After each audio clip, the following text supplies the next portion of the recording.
everybody. Welcome to Church History for Chumps. My name is John Simon, and I'm here with Trailer Tedway.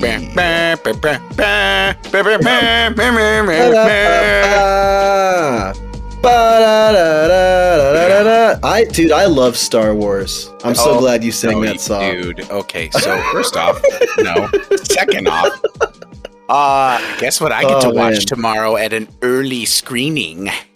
Do you get to watch the new Jurassic Park movie? Oh my gosh, you're so good at guessing, yes. Okay. So, but you were telling me earlier, this is like the magical mystery... It's Monday Movie Mystery, hosted at Regal what's Unlimited. Tell me more about this, because it sounds like you're just going to the movies. If you're a Regal Unlimited member... is Regal like a brand of theaters? Yes.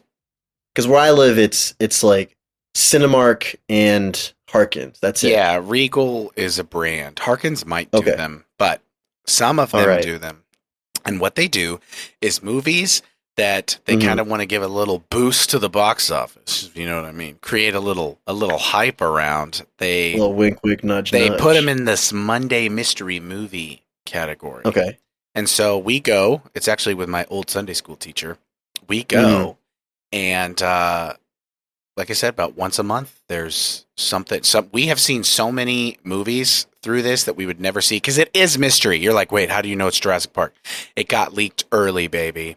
So you don't know what the movie is until you get there. Well, you can know at 4:00 if you check the Reddit and see what the East Coasters say. But I feel like it's probably like the best way to experience it is just going completely blind, right? Yeah, sure. If you're that adventurous. Have you ever gotten the leak and then been like, I'm not gonna go see that? No, because they don't pick super controversial ones. Okay. They don't pick things that like most people wouldn't. But they do show a wide spectrum. So like we saw Sing Sing, which was one of the better ones. Oh, the prison movie. Yes, very good. Dude, I heard that was really good. Yeah, was it good? Yes, it's amazing. I really want to watch that. Yes, we saw I don't know, The Land of Bad, which is like what's Thor's brother's Chris name? Hemsworth? Yeah, but what's Liam Hemsworth? Is he the one no one knows about that's barely in anything? Oh gosh. I mean, there's like three Hemsworth brothers. Isn't there a third one? Yeah. It's Liam, Chris, and Chad. Wife. Annie. Oh my god. Hold on, listeners. Annie. She's got her headphones in. A Google search. Never mind. Whatever. That Hemsworth is in it. And it has Russell Crowe as a drone operator. Okay. And Russell Crowe's like, I'm going to get my boys out. And they're like, you've been flying too long, Russell. And he's like, I'll be danged if I let my boys die. And he like, yeah, it's so bad, but it's so good. There's explosions, guns, America. Yeah. Yeah. Oh, you see anything, man. And this week I get to see Jurassic Park 7. Is it 7? Yes. Because there were 3 worlds, 3 parks, and what is this? Is it Jurassic Land now? Jurassic Oceans. Dude, I don't even know what it's called. Universal. I don't know either. I literally saw the first trailer for it tonight when I was watching the finals, and I don't know. Like the Fortnite finals? No, the NBA finals. Oh. Sports ball. Yeah. You know how sports are still a thing sometimes. Yeah. Lots of them. Yeah, lots of people. Literally dozens of us. Oh my gosh. Millions. Thank you. Wow. Okay. We're not all sitting around watching, the Super Smash Bros. Tournament in, Dallas, Texas or something. Yeah, you should. I actually watched a lot of Smash Bros. That's pretty exciting. You think our listeners are wondering? Well, no Tommy tonight, which is kind of a bummer. I'm assuming. I think he said he was at a wedding. Yes. He's already married though, right? So this it's wouldn't not be his wedding. It's not his. And I don't think he's officiating a wedding. I think he's just a guest. He just is attending and eating. He might be a DJ. He might be DJing tonight. I don't think I would trust a wedding that Thomas was DJing. No. It'd be nothing but Brad Paisley and, I don't know, ska. That doesn't sound good at all. Oh my gosh. Here's the thing. I'm going to talk unlimited smack about this man because he's not here. Yeah, he can't defend his He can defend himself in this next episode. Do you remember at my wedding when we played Migos? Oh, yeah. That was fun. Listeners, if you don't know, John Simon's black. Half. And a lot of my groomsmen were actually black. And so we just decided to get down with our dogs in the nighttime. And all the old white people, which was the vast majority of the wedding, were very confused. Mm-hmm. Ryan Reed loved it, though. Yeah, no, we chopped it up pretty good. It was a lot of fun. Yeah, I was going to say, I was like, was Thomas at your wedding? But then I realized you and Thomas hadn't even met each other at this point, right? No, the Across the Universe meeting event hadn't happened. What's it called in the comic books when the crossover? Yeah, the crossover event hadn't happened yet. I like that because that kind of precludes that I'm the main character and you guys are just like these cool supporting characters. I'm the main character. You're not the main character. I am. This podcast existed far too long without Taylor to be the main character. I know. It is what it is. Yeah. All right. Well, should we jump into our episode today? I think so. I'm excited. Yeah. So I was gonna do a cold open, but I wanted to do something special. So all right, listener, I want you to, wherever you're at, I want you to close your eyes. If you're driving, for the love of goodness, please keep your eyes open. But if you're like, I don't know, laying in bed or sitting on the floor, I don't know what your weird podcast ritual is, but just close your eyes. And I want you to imagine this like the opening scene of a movie. I'm going to introduce kind of our individual for today. The scene fades in from black. A single candle lit on a table at the center of a Roman assembly hall.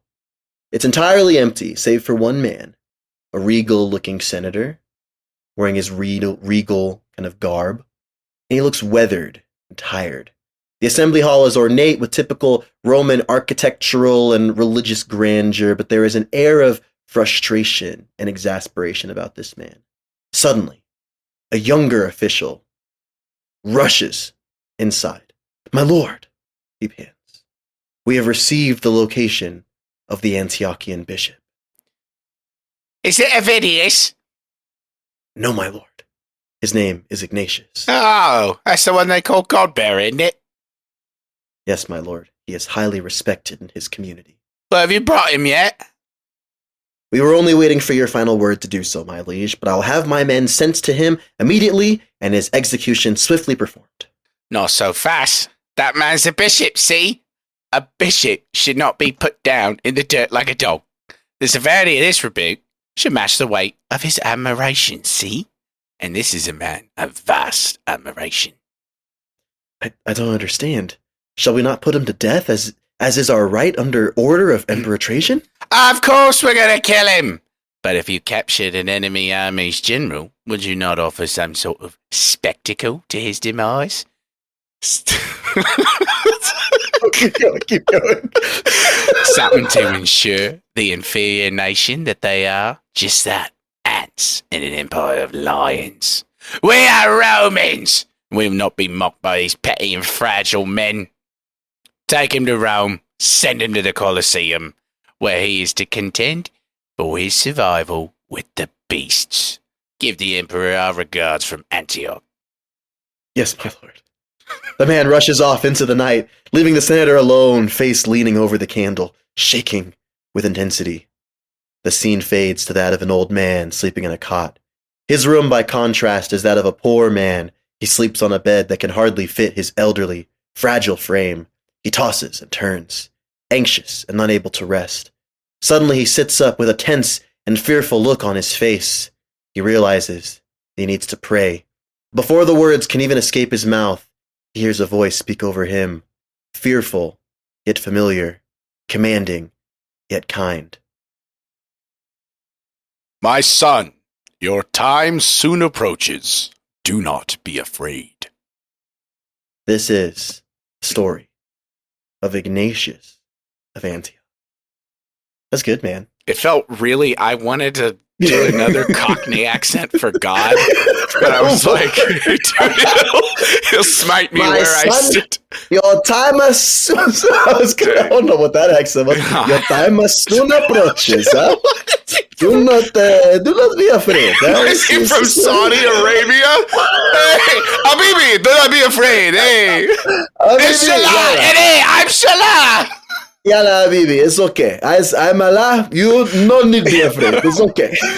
All right. Smoke the hookah. Trust in me and the Son of God. It's okay, dude. All right, this is and the we just story lost all our listeners. It's the story of church history for chumps died. That's right. This is where you've heard of the rise of churches for chumps. This is the fall, unfortunately. Yeah.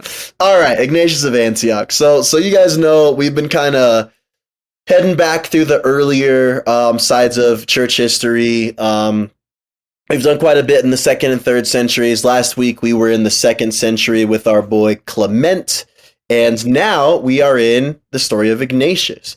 And Ignatius is cool because one of the very first episodes for our church history OGs is the martyrdom of Polycarp.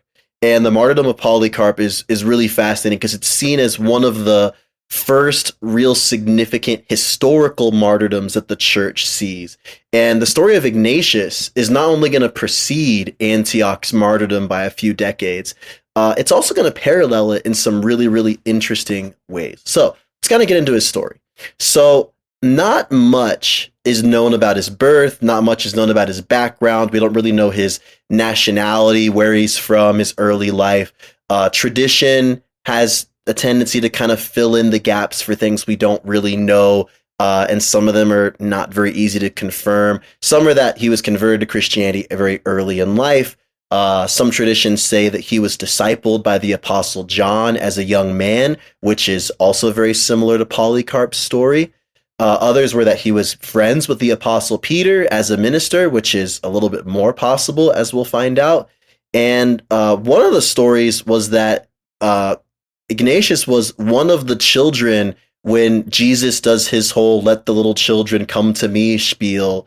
And I guess somebody was like, "Oh yeah, one of those kids was Ignatius," dude. And there's absolutely no way to confirm that. I love how much stuff gets made up in churches. We're just talking about crossover events. Oh my gosh! Like, oh yeah. No, that was him. That was Ignatius. You know that story in the Gospels where Jesus is with the kids? That was Ignatius. Ignatius was one of the kids. Him. It really is like that. I love it. Yeah. So what do we know? We know that he was born in the 1st century. We know that he was martyred and died. Sources tends to argue between 108 or possibly a few decades later. 108 is kind of the Eusebius estimate. Of course, he's the really important church history historian who's going to come around in a few hundred years. He's going to say he was killed in 108, but more contemporary scholars are going to say, it was probably a few decades after that. He's significant because he was the 3rd bishop of Antioch, and the 1st bishop of Antioch was none other than the Apostle Peter. And so it's interesting because last week we talked a lot about how Peter was this bishop of Rome, and Clement was maybe the 4th successor or the 2nd successor. And of course, like we said, everybody wants to be as close to the apostles as possible. So this kind of exists here because it's largely recognized that he was probably the 3rd bishop, which means that there was a man before him and then Ignatius. But there are definitely still some church fathers who are going to be like, no. Peter actually asked for Ignatius to be his successor, which probably didn't happen, but we don't know. It's not entirely sure. Wait, I thought Peter was in Rome. Peter went to Rome. So Peter was in Antioch during parts of Acts, and then he came to Rome following the Council of Jerusalem after his kind of spat with Paul. He got a little and then Rome promotion. is where he's going to be. Exactly. And then that's where he's going to be martyred. And Paul will also be martyred in Rome. So yeah, and he's very pivotal in starting and kind of bolstering the church in Antioch, which of course will become one of the major episcopal sees known as the Pentarchy, I think, which is Antioch, Jerusalem, Alexandria, Rome, and then later on Constantinople. You know what's which interesting? we talked about. If Peter went to Rome, that was definitely Mhm. like a sacrificial move, probably, right? Because you would imagine that the churches where Jesus, like the churches where the people who was like grandparents are like, I was at that sermon. Yes. Like that's gonna be feel a little more closer to home. We're coming out of Judaism. We're in Mhm. the area. Like Rome, yeah, Rome had a diaspora of Jews, but it wasn't huge. So Yeah, I mean, I guess like Rome didn't have religious significance, but it had political significance, I guess. I yeah, don't know. It's an interesting thing. It would be kind of cool to kind of cover the non-act moves of the apostles because him moving to Rome was probably not seen as a demotion, but yeah, it's a weird thing because Antioch is a biblical place. Like Jesus was in Antioch, so right, that's right. kind of that is surprising. I agree with you. There's some interesting stuff there. So we don't know much about Ignatius aside from he was a Christian who was appointed bishop sometime after Peter, most likely after this guy by the name of Evodius. And he's going to be martyred. So what's interesting, what's really fascinating is that what we know about Ignatius is going to come through this series of letters that he wrote to a number of churches during his imprisonment that led to his martyrdom. So basically the story that happens is kind of like the cinematic interlude that we shared with you guys in the beginning was that Trajan, who was the emperor around this time, this is late or early, very early second century. Trajan is going to basically issue an edict where it's like, look, you guys don't have to like kill all the Christians, but recognize that Christians are kind of dorks and we don't really want them around. So just do whatever you have to do to kind of make sure it doesn't become a problem for Remember, you. Trajan was the one that supposedly sent Clement off to not Ukraine. Where was it? Crimea. Hmm. Oh, really? Yeah, Okay. yeah, Yeah, so he wasn't like he didn't have that same like vitriol, like that same venom against Christians that other dudes are gonna have. But he was kind of like, you know what? I trust you guys to just take care of the Christians as you see fit. And so Ignatius, who is the bishop, and a bishop, of course, is a very significant role because they're going to oversee like a number of churches in their region. He is going to be arrested, and the way that they're kind of going to agree to it is, hey, this guy's big. Like he's not just your mom and pop Christian. Like he's the guy with a lot of influence and authority. We should make his martyrdom, well, they wouldn't have called it a martyrdom. We should make his execution particularly torturous and particularly like public. And so they kind of get this idea, and this is something that Ignatius writes about in his own letters. He is chained to a little like mini squadron of Roman soldiers, 10 of them. In his letters, he calls them the 10 leopards. And the 11 of them are chained together, and he's basically forced to march from Antioch all around like which is in Turkey, modern day Turkey, all around Asia Minor, eventually ending in the Roman Colosseum, where he would be. They would call it forced to fight wild beasts, but really fed to them. He's not gonna bring boxing gloves with him, basically. they gave him a farewell tour.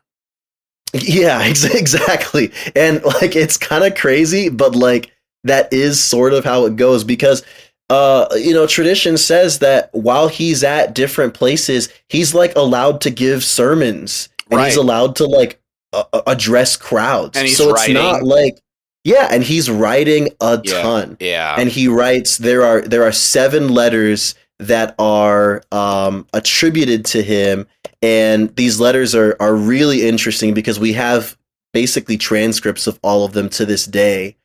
And he's going to write to the Ephesians, to the Magnesians, to the Trallians, the Romans, the Philadelphians, the Smyrnians, and he's going to write personally to a friend of his, the Bishop of Smyrna, who is Polycarp, which is an interesting kind of foreshadowing thing because Polycarp will also be martyred very famously in the next few decades. So he has these letters, and the letters, when you read them, because you can read them today, which is what I love. It's so cool. They're very pastoral. He has it has a very similar kind of reading to it as when you read Paul's epistles, where he's often like, man, I'm so happy for you guys. I'm grateful to God for your courage in the faith, for how well you're walking together, for your unity. And then he makes these points to kind of like encourage them, like, oh, and by the way, don't forget about this. And so the cool thing is that what his letters do is they share some of the doctrines that were being defended, because now you have the letters of a bishop who's writing to churches, encouraging them in ways they need to stay steady. So it gives you an idea of what heresies were prevalent and what direction the church was going in. But he also writes about his martyrdom quite a bit.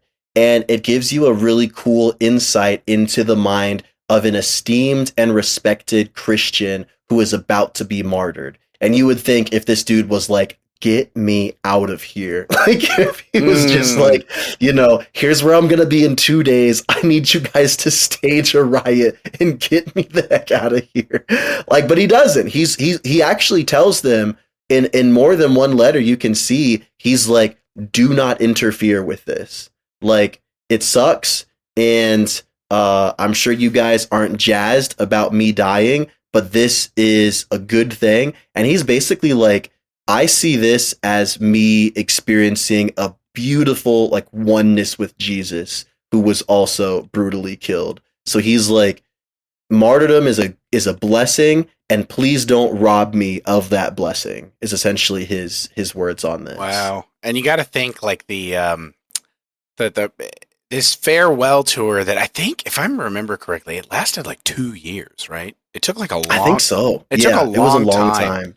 So I think about like the pagan farmer that's like hanging out in the market, and they're like, "Oh, did you hear this guy's here? He's on his tour and on his way to be executed." And he's like, "Oh, wow, that's interesting." Like Rome, by doing this, I definitely think thought they were making a spectacle, but basically they made a hero. They made a hero, and also gave him a giant platform into every city he walked into. Yes. And there were like, I read some stories that were like, when he went into regions where there was no level of persecution against Christians, Christians would like line the streets as he was walking by, and they would like weep as he walked past them, and they would kiss his chains and they would kiss his feet, because they saw him as this like faithful hero who was basically marching not in obedience with these Roman oppressors, but in obedience to, like, he's walking willfully in Christ's footsteps with dignity. So they were like, he was a hero. Like they were like throwing parades for this guy. It was incredible.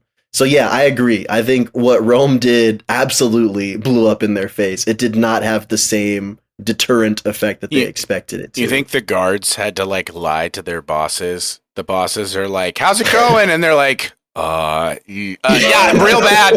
Oh man, let me tell you, everybody's really sad, really discouraged. Yeah, dude, I was waiting for one of the stories to come out that like by the end of this parade that like 10 of the 10 Romans had like converted to Christianity. Like, I'm surprised I never saw that. I'm sure somebody said it, and I'm sure it actually happened, but it's just, why can't they make up like those legends? They make up legends that he was the little dude sitting on Jesus's lap. Yeah, I don't know. I like I said, I wouldn't even be surprised if there was somebody out there who was like, "Nah, dude, he definitely converted all these Romans to be Christians." Right. We could start it. he has a quote. We can start it. He has a quote that I love. I think it was from the letter to the Ephesians. This is one of his more famous quotes that's attributed to him today, where he says, "Suffer me to become food for the wild beasts, through whose instrumentality it will be granted me to attain to God. I am the wheat of God, and let me be ground by the teeth of the wild beasts, that I may be found the pure bread of Christ.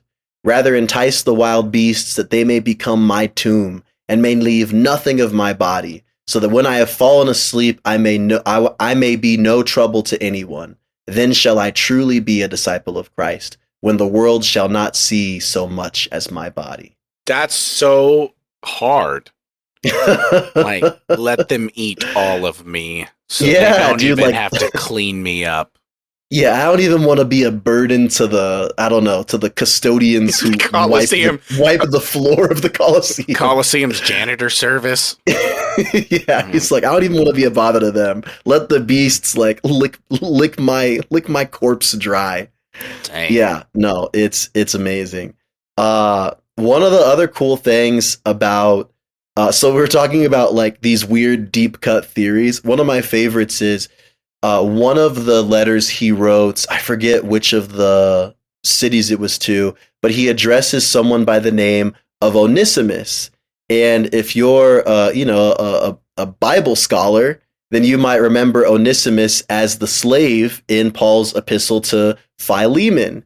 And there are some who theorize that Onesimus, that they're the same guy, basically. So they kind of project that Onesimus, who's this runaway slave in the Epistle of Philemon, and Paul is encouraging Philemon, hey, return, let him return to you, receive him as a brother, treat him as an equal, don't treat him as a slave, he's your brother in Christ. And people are like, yeah, that dude actually worked his way up in the church, and now he's this bishop that Ignatius is writing to. Which again, very little in terms of like evidence for this. It's so in the comic. It's like Spider-Man will have a interaction with some kid in like issue 437, and then in issue 512, that kid like comes back as a supervillain or something, or he like saves Spider-Man. Right. That kid was actually Miles Morales. Right. And now they're best friends. Yeah. And so I don't know. I think I love it because the church operated in this world where there were no accidents and no coincidences, that everything kind of fits in this like storybook reality. It's kind of beautiful to live in a world like that, even though we do see it as kind of I don't know, Nicholas Sparksy. I don't care. It's better than our unfettered cynicism of modern Western culture. Everything's got to be dark and grimy now, and there's no rhyme or reason. Yeah, I would rather live like this too. One thing that I love about this is, so he is writing about his martyrdom. He is writing in kind of like this encouragement-y way, but one thing that's cool is that he writes in a way that very much affirms the deity and humanity of Jesus, because this is a time before the Arians are really going to start causing all these Christological crises with their heretical nonsense.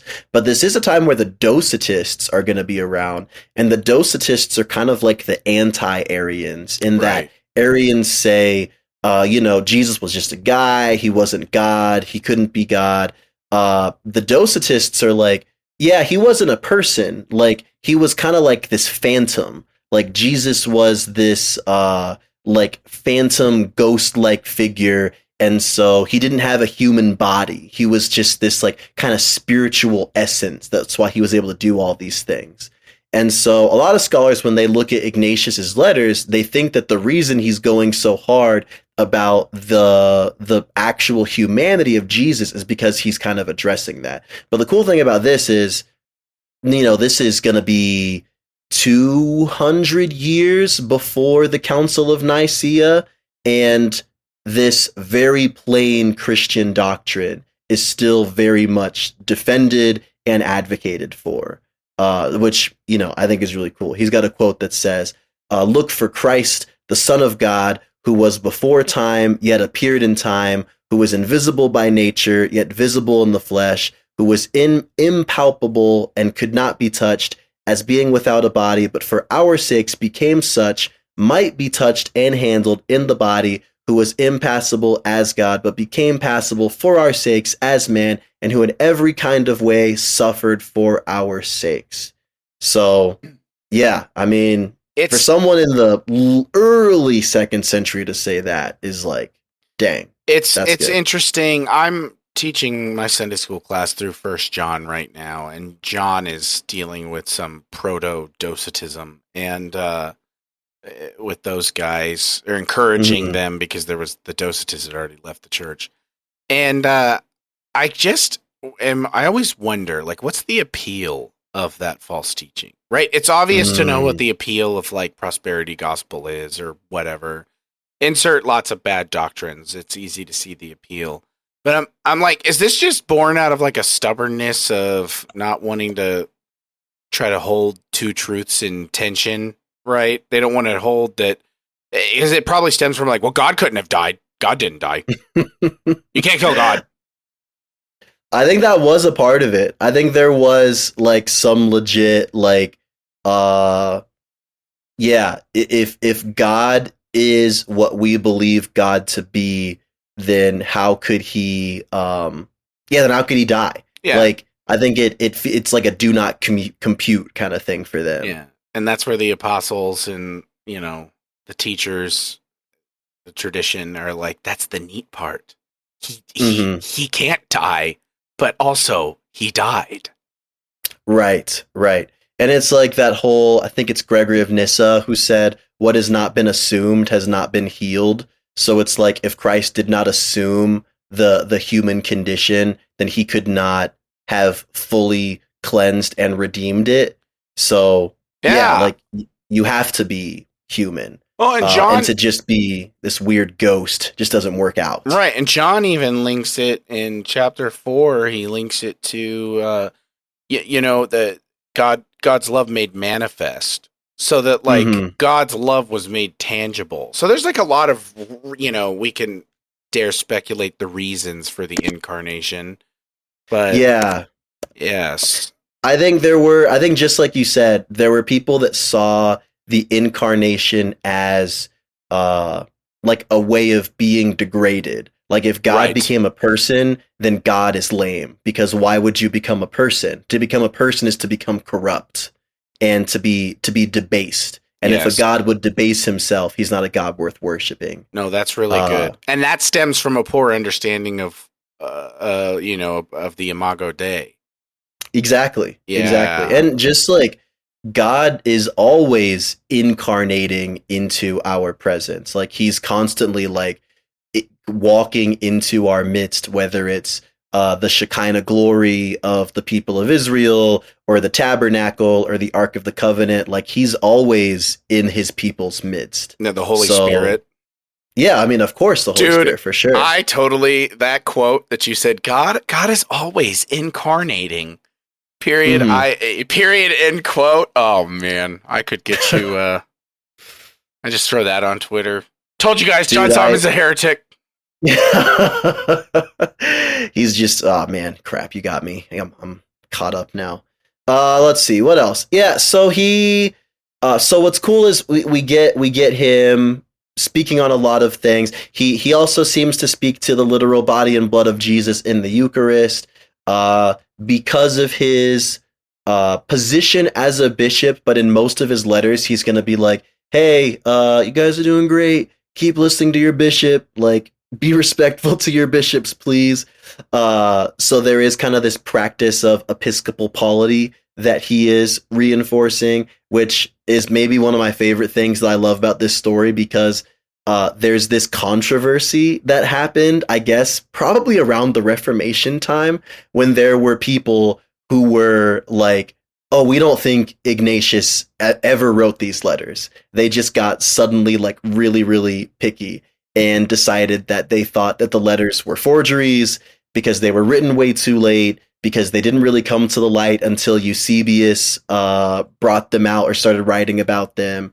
and in particular, a party pooper by the name of W.D. Killeen, who was a 19th century historian and a minister of the Presbyterian Church of Ireland. And if anything's ever told me, this guy's not going to be a lot of a barrel of fun and laughs. It's that he is a minister of the Presbyterian Church of Ireland. And he wrote, quote unquote, Eusebius, writing in the 4th century, names only 7 letters as attributed to Ignatius, but long before the days of Luther, more than double that number were in circulation. Many of these were speedily condemned by the critics of the 16th century. Even the 7 recognized by Eusebius were regarded with grave suspicion, and Calvin, who then stood at the head of Protestant theologians, did not hesitate to denounce the whole of them as forgeries. And so essentially what you have is Protestant historians see this as very damning because it's such an early acknowledgement of episcopal polity. And they're like, crap, if this is real, then this makes our case look really bad.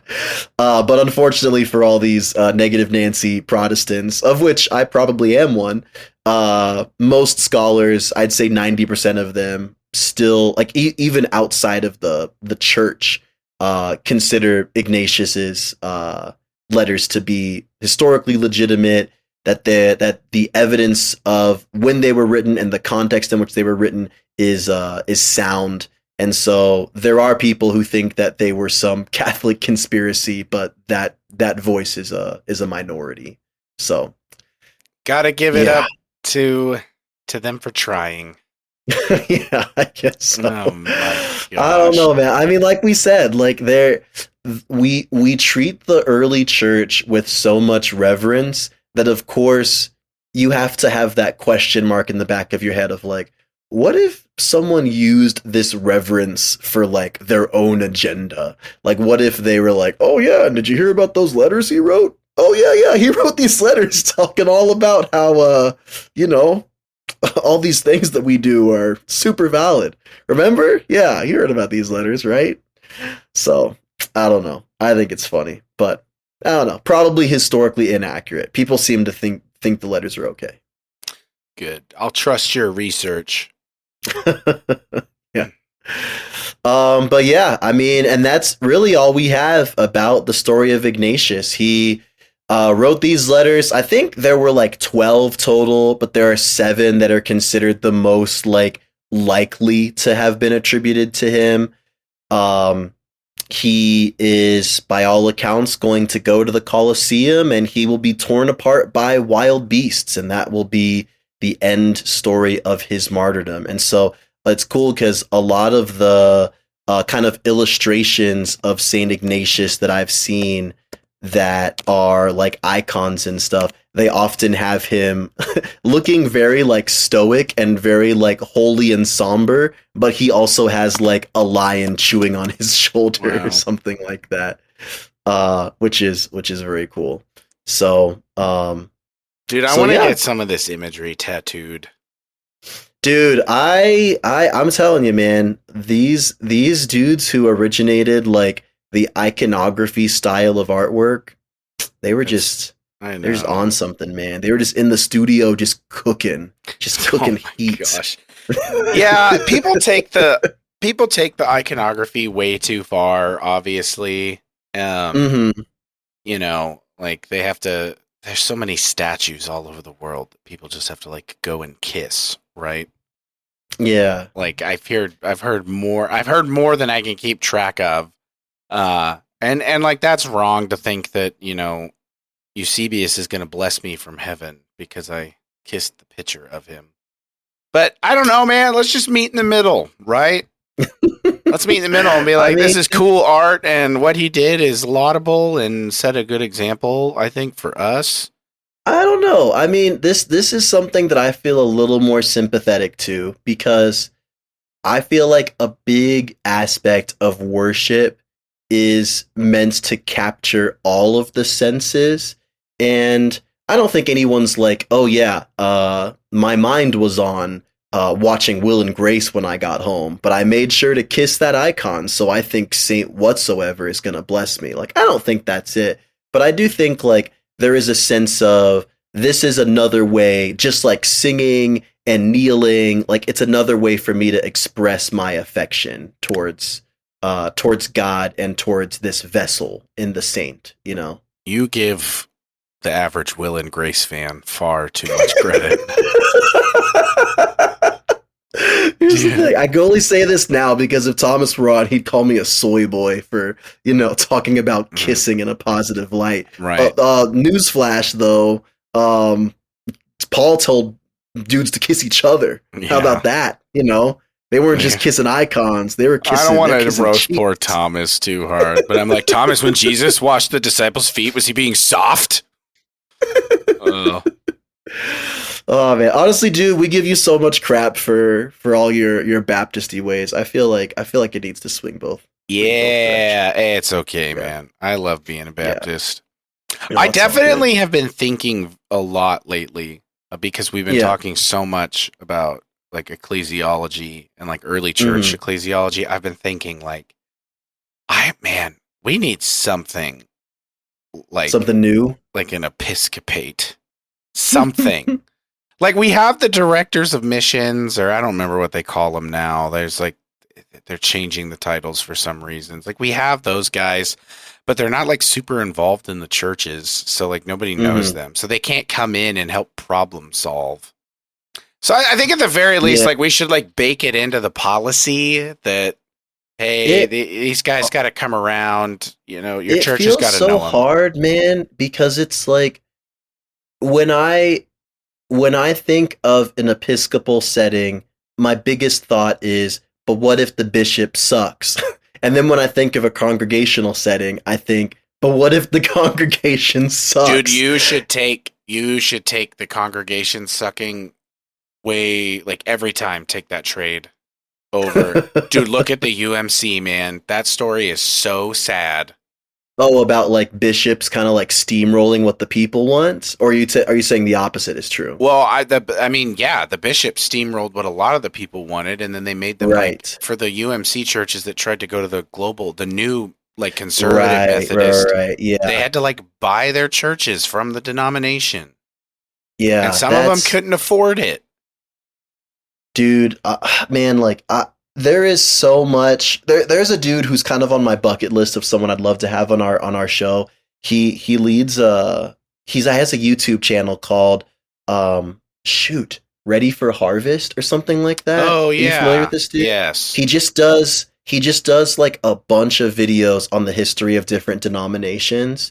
And like I got into this more when I was really involved in the CRC at my last church, because the CRC and RCA are like sibling denominations. They split 100 years ago. They both come from the Dutch Reformed tradition, but both of them are different because the CRC lets the local congregation own the church buildings, but the RCA owns their buildings, which means that if a church decides to go in a different direction for the denomination, they basically have to leave the building behind, but a lot of denominations function like that, where it's like there's a lot of power and a lot of resources, but if you don't play along, then you're kind of in a tough spot. Yeah.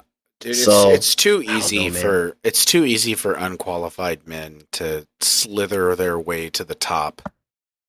Yeah, and then that says, like, to me, I'm like, if a jacked up leader found his way as a bishop, what does that say about the people who let him? Like that shows like there's like a systemic problem. Well, yeah, like there's something in the roots. But I don't know. It's hard. I feel I don't want to throw my hands up and be like, I guess it's never going to be perfect, because I would like to seek out some kind of solution, but I don't know, man. I don't know. I'm just chaplaining right now. I'm just trying to help people get to heaven before they die. Right. I mean, that's just got to be the goal, I think, of everybody. Yeah. It's fun because I know we have listeners from all across the spectrum. I was at a counseling conference recruiting this weekend, and it was a lot of John MacArthur churches. It was a biblical counseling conference. Oh yeah. So So there was a lot of John. I guess the church we were at was Jack MacArthur's church, who's John MacArthur's dad. And John Oh yeah, MacArthur was yeah, the yeah, yeah. youth pastor at that church. Or so Wow. or so, ecclesiastical tradition claims. So, I did know he was the son of a big preacher too. I yeah. didn't know he was a youth pastor there, but I guess that makes sense. Yeah, and but it's just interesting because you had those guys. They say they're non-denom, but like Hmm. you grew up at a MacArthur church, right? I did. Right. Yes. It's a denomination. It's okay, It's a guys. it's 100%. Yeah. If you're at a MacArthur church and you're listening, that's okay that you guys are like your own Yeah. Dispy Calvinist Baptist denomination. I, Hmm. I welcome you. Anyway, all that to say, there was, dude, of course, there was just like, there's Southern Baptists everywhere you look in Christendom.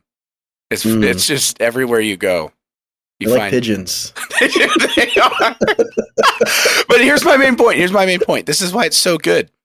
So at Gateway, we're starting our biblical counseling program. That's what we were there letting people know that we're doing. And so you had all these SBC guys coming up going like, oh, wow, Gateway's going biblical counseling. That's great. And I'm like still learning. Apparently New Orleans Theological, which is another SBC school, does not Hmm. do biblical counseling. They do integrated counseling. What And is like that? that's when you blend like the secular practice. They say that the charitable way to define it is you pull the fruit from the secular world and you Yeah. integrate it Yeah. into a biblical. Like a doctor. Sure. Yeah. There you go. Hmm. That's what they would Yeah. say. And but that, in the biblical counseling world, that's compromising. They don't like that. But what's so fun is Mm. like everybody can be Baptists. And then they go to the convention and they get upset and excited about things and forget about it 2 weeks later, and we just go back to doing the work. So when you're a biblical counselor, if you're not in an integrated background, does that mean that like you go to you go to your Bible college, you get a biblical counseling degree, and then you're ready to go out there and just counsel people like you're qualified? No, there's organizations that do certifications that require immense amount of training. Okay. So like the Okay. big one is like the association, it's like ACBC.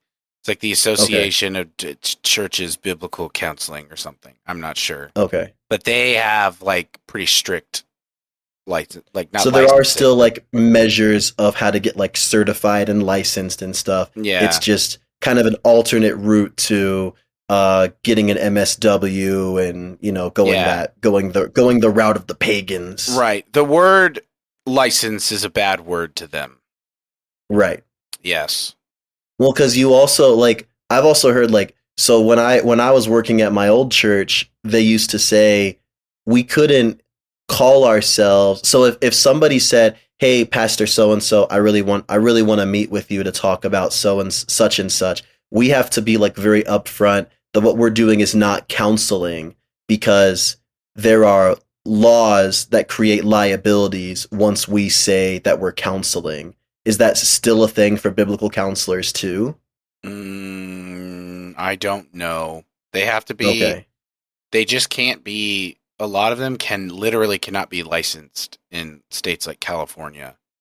Okay. Because Because they don't have if you, that if that you're training. licensed in the state of California, it's not about training. I mean, yeah, they could Yeah. go get the training, but the thing is, if you're licensed in the state of California, you cannot use the Bible as authoritatively Yeah. to try to like, especially if someone's like, I think I want to transition my gender. You can't Mm. be like, well, let's see what the Bible has to say about that. You can't do that. Well, I mean, doesn't that make sense though? Like if someone's not like if you're going to a biblical counselor or if you're going to like a church, then that would make sense, right? Yes, but if you're going to a licensed Christian counselor, Hmm. yeah, I don't, dude, this is why it gets messy. This is why it's like there's all these different little camps. I So see. there's all these Yeah. camps on what's appropriate and how to do it. And I don't know, dude. I just think back to the church history times we've been talking about, and I'm like, if you had a problem, you just went and talked to the bishop, and if the bishop was too busy, he just sent you to one of his. Send you to the priest or something. Yeah, or a Yeah, deacon maybe. Yeah. right. And Yeah, and I think there is something like valuable about that. Like, I mean, like we were the three of us in our group chat were kind of joking about like, how qualified is your average church member. But I mean, like, I think in an ideal world, yeah, like you should be able to talk to the people that you worship with, and then when it's more serious, talk to a pastor, talk to a trusted elder, or just someone in the church who's lived a long time. Like, I think that's a great way to do it. I don't think we should immediately be jumping to licensed professionals unless you have some real, like, capital T trauma to work yeah, through. but Um, the hard yeah. part is there's so much nuance required for all of this. And I say Hmm. it every episode. We're ecumenical here. We love cooperating with every believer across the spectrum. As long as Yeah. you say Jesus died and rose again for the propitiation of our sins, like we can play ball. So it's hard because the world of counseling is so charged. Mm. It is, yes. I was on that was like my first like super conservative event that I was at, and it was just interesting to talk to the different people. Everybody was super nice, of course, Yeah. but Yeah. it almost felt like culturally I was in a different place. I mean, because I was, but Hmm. it reminded me on like what it feels like to be in mission trips where you're like, okay, Right. I got to give these people the benefit of the doubt, and yeah. Interesting. Yeah. Yeah. I wonder if it's because when secular folks think of counseling, they tend to think that's where the most vulnerable people tends to go. And they wouldn't want, and I think like, so when a Christian thinks of counseling, they're like, if someone is like, I'm about to make a huge, let's say like a pretty neutral one. They're like, my wife sucks. I want to go get divorced. A secular counselor, let's just generalize for the sake of the argument, might be like, yeah, your wife is toxic and she doesn't care and you should divorce her.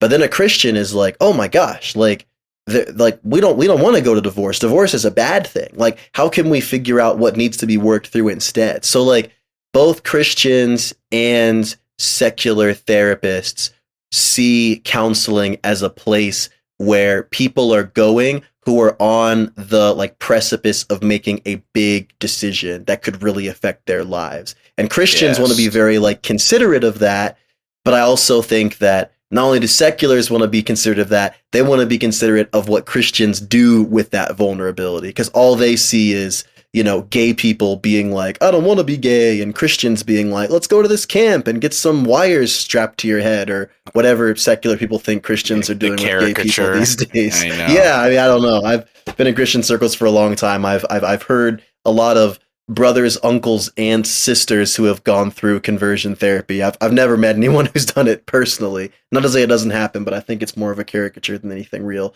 We're talking about a lot today. Yeah, We're yeah. There's pinging a lot all of over. opinions about I'll this. say this, man. I'm like definitely won over to the biblical counseling camp. Mm, Because at the end of the day, I don't really care what like counseling method you use, but as long as scripture is authoritative, sure. it has to be. You're not going to find solutions. One of the last things they'll Yeah. say is the tagline I heard a lot this last weekend was, um, "We learned that like therapy doesn't work because Mm-hmm. post COVID, because everybody went to therapy, is what Mm-hmm. they say, and it didn't work. Everyone's mental health is still in the toilet. So I don't know, man.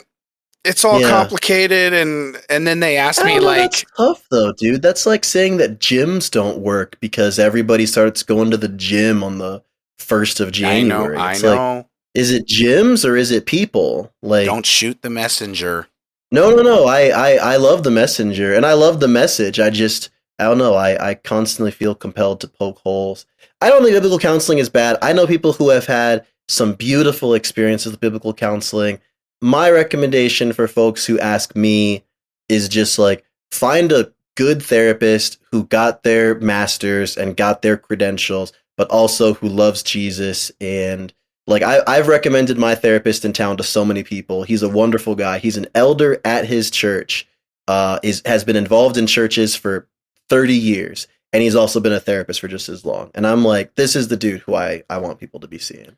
So Yeah. but yeah, it's crazy, man. There's just little pockets of different Christians everywhere. Yep, that's And good old Reformation for you, and man. oh, I know the Catholics. Our three Catholic listeners are like, "Yep, I told you it was a bad idea from the start, They're guys." like, return to Rome, Protestants. There is a section. Let's just say hypothetically that Mhm.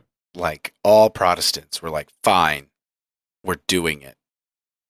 There's like a section of the Catholic Church that would be super excited, and then there's a section that would be like, "Oh no." Well, here's the thing, man.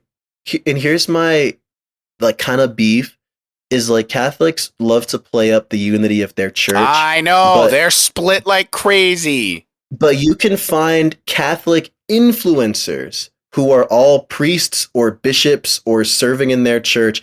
And there are some who are going to come across as very affirming, some who are like, bring back the Latin Mass, some who love Vatican II, some who hate Vatican II. Like, the problem is, like, Protestants could find a wedge to fit in every nook and cranny of the Catholic Church. Episcopals could find a home in the Catholic Church. So could Southern Baptists. Like, they just have to find the rifts that already exist. I know. Tell me I'm wrong, Catholics. Enjoying. Text me, John Michael.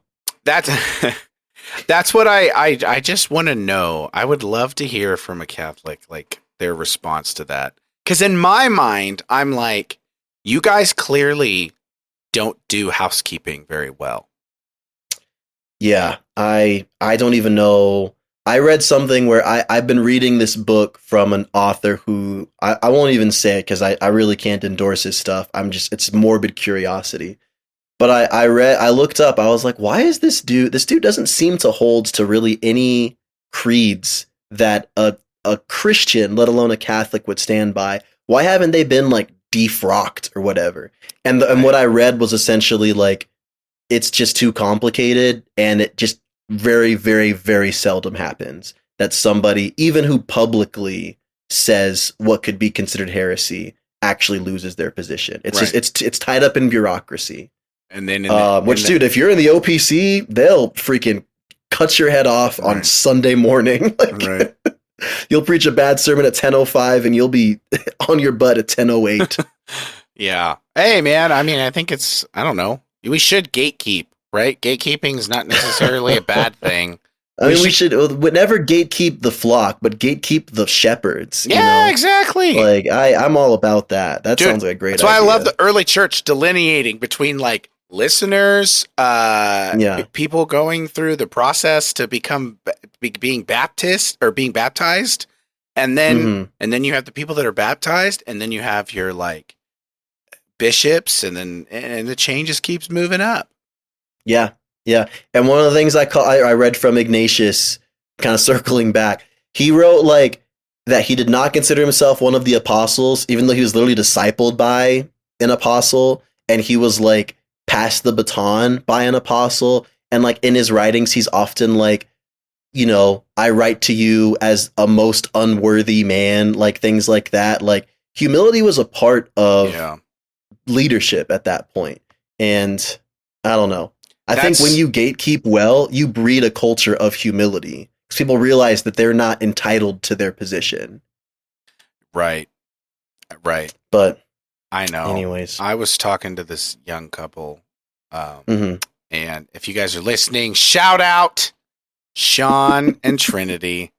And they're young, and they're at their church, and they like want to find opportunities to serve, but their church is very much like, well, we'll give you little things here. We're going to test and make sure you're ready.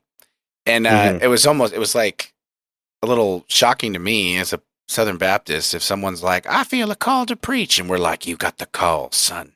Yeah, what are you doing next Tuesday? Off to seminary with you, my child. Right. Yeah, probably a healthy middle ground, right? Yeah. I mean,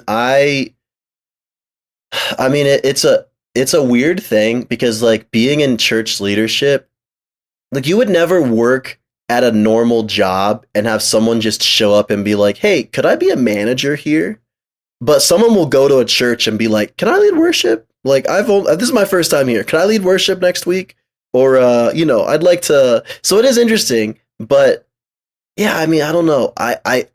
I'm all about the trial period. I'm all about proving yourself because it's not proving that you're anything that you're not. It's proving that you're not what you're not. Yeah. Like it's proving that you're a person of integrity and humility. And I read a book recently that said that in the scriptures, the qualifications of a leader are 80% character, 20% skill. But in the American church, we treat it like it's 80% skill, 20% character. And that just really resonated with me. So I'm like, yeah, prove yourself as a quality guy, and then we'll get to it. 5%. Chris and Trinity, I'm sure you guys are wonderful. Sean and Trinity. Sean, Trinity, I'm sure you guys have an incredible character. I'm not saying anything bad about you. But I don't know. You never know. Yeah. Dude, you cut me off. I was going to hit you with the 5% concentrated power of will. 80% character, 20% skill, 5% concentrated power of will. 20% pleasure, 18% pain, and 100% reason to remember the name of Jesus. That's so good. Mikey Barra, we're available. We're available for a studio session whenever, my guy. Did you call him Mike Ibarra? Isn't it like Shibota? Mike Shinoda? Shinoda. Mikey Barra. Mikey Barra. Dude, Mikey Barra is a director at Blizzard Gaming Studios. Such a freaking dork. Dude. I know. Oh my god. Also, Mikey Barra, we're available for whatever you want. We're also available if you want to develop a game. Honestly, anybody that's listening, we're just available. So available, yeah. Whatever you got going. You want us to shout out your small business? Send us like $20. We'll do it. Right. I don't care. It's whatever. What's that? Thank you guys. The Jones Barbecue Foot Massage. And this episode was sponsored by, Eat at John's Diner on 4th and I-19. Right. Eat at John's. Amen. All right. Hey, you guys know the deal. Send us some fan mail, bro. There's a link in the show notes. We'd love to hear from you guys. If you want to hear back, leave like an email or something, because fan mail kind of sucks that we can't respond back, but we love talking to people. You guys are always really fun. Shout out to Jackson again. I know we shouted you out last week, but you just seem like a cool guy, and I just think you're worthy of a second shout out. You're worthy of infinite shout outs, dude. I'm sorry. Shout out Thomas. I don't know if he's listening to this episode because he never listens back. Well, he's not listening back. This is his first time. Oh, it's true. Shout out our producer Ray, who keeps us sounding polished. Shout out Al Moeller, our biggest fan. Shout out James White. He's a gentleman I'm discipling in one of my churches. Dude, really smart guy. Stop. Wow. Somebody from Apologia probably listens to this, you buffoon. Well, I wouldn't know unless they send us fan mail. Hey, send us fan mail. I don't care. Yeah, give it to us. All right, thanks, gang. We'll talk to you guys later. We love you guys. Bye-bye.